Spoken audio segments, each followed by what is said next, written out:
YS Jagan అయితే ఒక్కడే లింగులు ఇటుకుమంటే ఒక్కడే ఉన్నాడు. ఏదనంటే ఒంటరిగా సింగిల్గా సింహంలాగా వస్తానంటాడు. సింహం ఎప్పుడు వస్తా సింగిల్గా చెప్తా.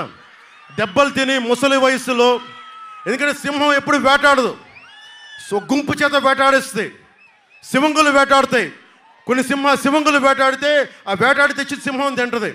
సింహం ఎప్పుడు సింగిల్గా వస్తుంటే దానికి బలం పోయి శక్తి పోయిన తర్వాత సింగిల్గా వస్తాయి.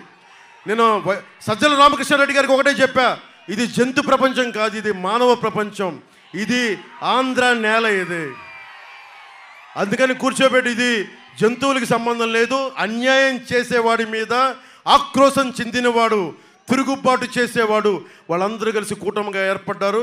వైసీపీని కిందకు లాక్కొచ్చి మెడలోంచి మన పెద్దాపురం రోడ్ల మీద నడిపిద్దాం వీళ్ళందరినీ.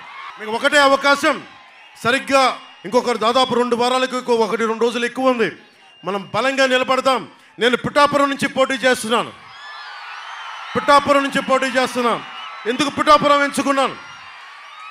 తూర్పుగోదావరి జిల్లాలో అన్నం పెట్టే పశ్చిమ గోదావరి జిల్లా, అన్నపూర్ణ జిల్లాలు ఇవి బాగు చేసుకుంటే మొత్తం రాష్ట్రం అంతా బాగుంటుంది, దేశానికి కూడా ఒక తలమానికంగా ఉంటుంది. అందుకనే నేను మీకు ఈరోజు ధైర్యం ఇస్తున్నా.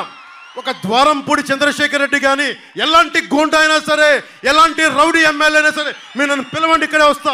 పిఠాపురంలో ఉన్నా నేను కూర్చోబెట్టి. ఆఫీసు మనకి మంగళగిరిలో ఉంది.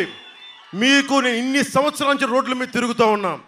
ఒక్క సమస్య చెప్పండి, రైతాంగానికి నేను భుజం కాస్తాను. అన్నం పెట్టే రైతుకి నేను భుజం కాస్తాను.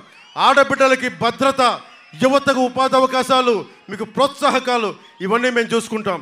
అలాగే ఉద్యోగస్తులకు కూడా కాంట్రిబ్యూటరీ పెన్షన్ స్కీమ్ని తిరిగి కూర్చోబెట్టి దాని మీద ఫస్ట్ అసెంబ్లీలోకి వెళ్ళగానే సిపిఎస్ మీద దానికి ఒక పరిష్కార మార్గం కనుక్కుంటాం.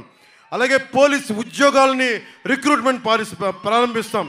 అలాగే డిఎస్సి నోటిఫికేషన్ తీసుకొచ్చే బాధ్యత కూటమి ప్రభుత్వం తీసుకుంటుంది అని తెలియజేసుకుని, అన్ని సమస్యలకి ఏదైనా సరే ఇంక జగన్ మాటలు నమ్మొద్దు.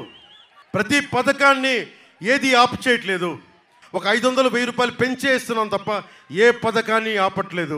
దానికి హామీ నేను ఇస్తున్నాను.